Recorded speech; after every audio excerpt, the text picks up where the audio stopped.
doing, Coach? Good. Y'all don't start all at once. I just went. What have you seen out of your group here through a couple weeks of preseason camp? We're getting better. The communication has been better. The physicality has been better. The sense of urgency, just our alignment, assignment, just overall as a group, we're getting better. Who have you found that's really stepped up this camp? Stepped up individually. Yeah. Well, collectively, they've all stepped up. But I'm pleased with Kyrie Mans. I'm pleased with Arden. I'm really pleased with Tajay McCoy. He's a young guy, and it's a lot. We're throwing a lot on him, and he wants to be better. He wants to be exactly who he said he is coming out of high school. He's proven to be that guy. He's young. He still makes bonehead mistakes, but, man, the guy watches film. He does extra, and he's coming along really, really well, and I'm pleased with Tajay. He works hard. You know, I coach him hard.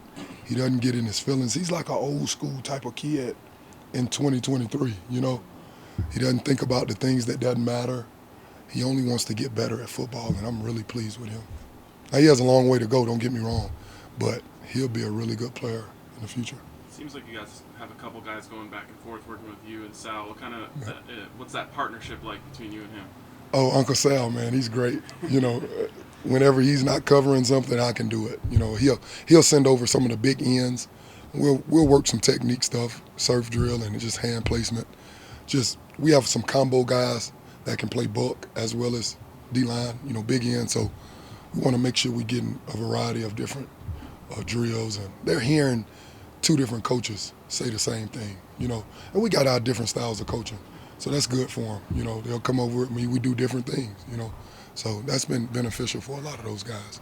Your room looks a lot different from the spring, but obviously Yep. Jordan Dominic's still a carryover and a leader in that room. How helpful has he been so far in fall camp, just kind of passing things on to the new guys? He's been great, and that's exactly what he's been. He's been a guy that made it through the spring. He's heard a lot of these calls. He's ran a lot of these plays in the spring, so he's bringing Tajay along. He's been great for the room. He's awesome.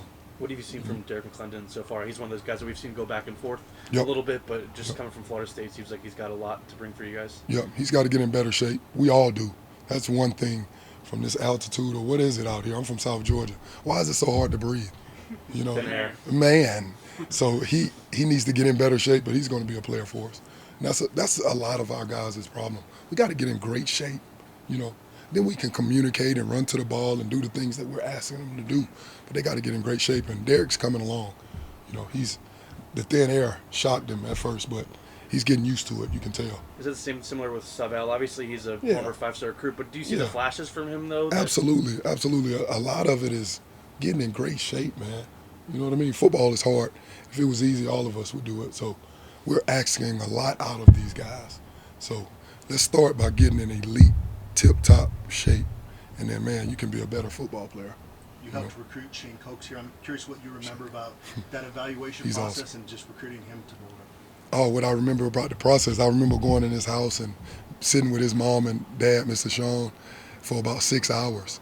And, man, if you ever meet his mom and dad, they're extremely intelligent people. They're educated people. They wanted him to academics. You can tell, you know, that's what's important to them. And he's an Ivy League graduate. And he's smart. He's a pro. He does everything right. He does extra. He's a leader. I mean, I love that guy. I literally love that kid. And he's going to be successful. I think we all know Shane Coates will be successful. Whether he's playing football or not, that guy will be successful in life. He comes from an amazing family, his mom and dad. But I just remember sitting down in his house, and his mom and dad was grilling me, you know, because you can tell they wanted him in the right hands. And I'm just glad we were the right hands for him. What type of challenges will other teams have going against these tackles that you guys have, Savion and Tatum? You know, I see it as the other way around. They're the problem. You know, we got to address them. You know, we're going to play our style of football up to the standard of Colorado Buffs football, but we got to study our opponent. We're worried about them. You know, we want to attack those guys. So, you know, we got a long way to go. So I don't see us as a threat. We got to get better and become a threat. You know what I mean? We got to become a threat. Looking forward to the season. What's your philosophy in terms of rotating ends? Do you like to keep guys together, or do you kind of like to get guys in there with different guys, just kind of mix it up there? Absolutely. We're going to rotate. We're going to get in great shape and be able to rotate in and out, for 4 quarters. And the guys know that, and there's not one selfish guy in my room. We're a brotherhood. We're together. We win together. We lose together. We bust calls together. We eat together. We talk together. Everything we do, there's no individual. We're just the Bucks group, the outside linebackers group. That's it. So who's ever in the game, they're in the game. When they get tired, they need a blow, we're going to put another guy in. We're just going to rotate. And everyone's going to eat. Everyone. How much of an advantage is that for you guys if you can be deep and be fresh throughout a game like that? Absolutely. Coming from the University of Georgia, that's what they do. Depth is a strength in numbers, and I think that's what we have. And the guys understand that, and we're going to rotate, and we're all going to make plays, and we're going to do it together. If not, it's not the place for you. Yes, sir. How do you think they did with their impressions of you? I didn't know. I didn't think I sounded like that. Like I never even said. I think they did a good job. I always lose my voice, because I yell a lot. But it was cool. It was cool seeing their impersonations of me. Yesterday I gave 41 Defensive Player of the Day for his practice, and that was a result of some direct coaching from you, where his response to direct coaching. What does it mean to you when you see players turn it up after you get on? It just says what type of player they are, type of individual they are. You got to hit a message and not the tone. And you're right, Neely. I got in 41 pretty good just to see where he busted, he made some mistakes, just to see how he would respond. And man, he turned his play up a notch. Sense of urgency, his physicality. But I want him to go and do that every time without me having to, scream at him or yell at him. And with this 2 weeks behind us in camp now, do you find you have had to learn how to motivate players differently based on their personalities? Absolutely, Nita. That's it. They're all different.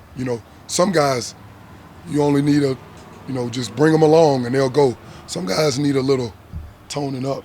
Some guys need you to get in their ass. Pardon my language. But you just got to find the happy medium between each guy. You got to coach them all differently. But however you want me to coach you, I'll do it. All right, thanks a lot. Yes. Thank y'all. Yes, sir. Thank you.